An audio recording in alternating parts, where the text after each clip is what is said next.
Virat Kohli 50 was not his best 50. ఆగండి ఏంటి దుంకిసారి అప్పటి కమెంట్లో బుల్ తగ్గడానికి ఒక్క నిమిషం ఆగండి, మొత్తం రీల్ చూడండి, తర్వాత కమెంట్ చేయండి. ఎందుకు ఇలా అంటున్నాను, మీరు కనుక నోటీస్ చేస్తుంటే విరాట్ 50 కొట్టిన తర్వాత అందరూ చప్పట్లు కొడుతున్నా తను బ్యాట్ రేస్ చేయలేదు, తను సెలబ్రేట్ చేసుకోలేదు. ఇన్ఫాక్ట్ అవుట్ అయిన తర్వాత బౌండరీ దగ్గరికి వెళ్ళి హెల్మెట్ విసిరేశాడు. బికాస్ హీ వాస్ ఫ్రస్ట్రేటెడ్, తనకి ఏదో నచ్చలేదు, ఏదో వెలితి. ఏంట్రా అంటే 50 స్కోర్ చేసినా కూడా స్ట్రైక్ రేటు 130 మాత్రమే ఉండింది.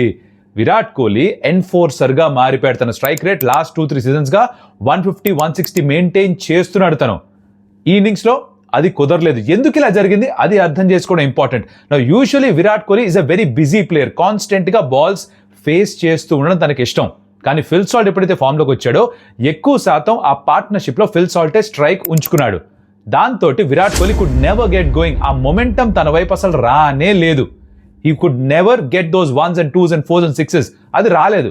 దాంతో ఆ స్ట్రైక్ రేట్ ఇంక్రీజ్ చేయలేకపోయాడు. రెండు, ఫిజికలీ తనకి ఏదో ఇష్యూ ఉండింది. మరి అది హై ఫీవరే కారణమా లేకపోతే తన యాంకిల్కి అయిన చిన్నపాటి ఇంజురీయా మనకి ప్రస్తుతానికి తెలియదు. ఫీల్డింగ్ కూడా చేయలేదు. So clearly there was some physical issue, which is why మొత్తం కలిపి తన స్ట్రైక్ రేట్ తను పెంచలేకపోయాడు. అందుకే 50 కొట్టినా తనకే నచ్చలేదు, తనే సాటిస్ఫై కాలేదు. That is what I'm trying to say.